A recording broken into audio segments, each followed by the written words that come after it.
In a world torn between gods and demons, one figure rose from the shadows to become something greater than both: Piccolo. His story began in the ashes of his father's defeat. King Piccolo, the demon who once ruled the earth, had fallen at the hands of Goku. But before his final breath, he left behind a legacy of vengeance. From that hatred, an egg was born. From that egg came Piccolo. Raised in solitude, forged in fury, he had one purpose: to destroy Goku and reclaim his father's honor. Years later, he would step into the World Martial Arts Tournament as Ma Jr., the reincarnation of evil cloaked in human form. The battle that would follow was absolutely legendary. A clash of light and darkness. Piccolo fought with unrelenting rage, the weight of his bloodline behind every strike. Yet when Goku spared his life, instead of ending it, Piccolo felt something he'd never known before: mercy. That single act fractured the chains of hate that bound him. It didn't turn him good, not yet, but it made him question everything. And in that question, his journey of transformation began. When a mysterious warrior from beyond the stars, Raditz, landed on Earth, everything Piccolo thought he knew was shattered. A Saiyan, ruthless, powerful, unlike anything he had faced before. Yet for the first time, Piccolo and Goku stood side by side, not as enemies, but as reluctant allies. Together, they fought for Earth's survival. The battle itself was brutal, and when it ended, both warriors lay bloodied. Goku had sacrificed himself to defeat Raditz, and in that moment, Piccolo, the son of evil, was left holding the body of his fallen rival, the first man to ever show him mercy. Something changed in him that day, not out of guilt, but out of respect. To prepare for the coming Saiyan invasion, Piccolo did something unthinkable. He took Goku's son, Gohan, under his wing. At first, it was strategy, a way to strengthen Earth's defense. But as time passed, the bond between the demon and the boy grew. Piccolo saw Gohan's innocence, his courage, and his potential.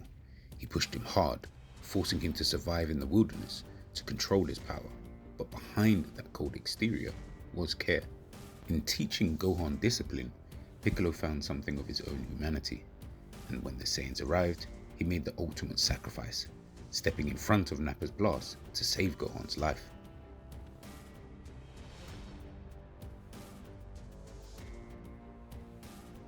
In his final breath, he smiled. The demon who was born from vengeance died protecting the son of his enemy. But death was not the end.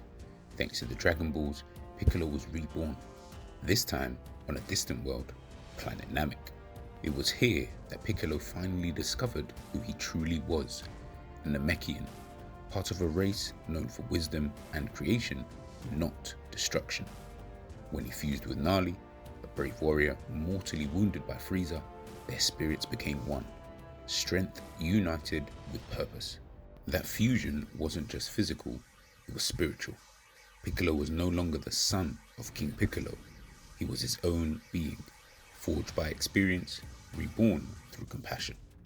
And when he stood against Frieza, one of the most terrifying forces in the universe, Piccolo didn't fight for vengeance or conquest, he fought for the peace of a planet that wasn't even his own. Through every blast and every wound, he stood his ground, a protector of life. Years later, new threats arrived: the androids and the creature called Cell. To face them, Piccolo made one last transformation, a reunion with the other half of his soul, Kami. The god and the demon became one again, light and shadow perfectly balanced. The fusion made him whole, not just in power, but in purpose. No longer driven by rage, Piccolo became Earth's true guardian, a strategist, a mentor, a silent protector. From being born of hatred to a guardian born of peace, Piccolo's story is not one of instant redemption, but of constant growth. Through battle and loss, through teaching and sacrifice, he discovered what it truly means to be alive. Born from darkness, yet destined to bring light. This is the untold story of Piccolo.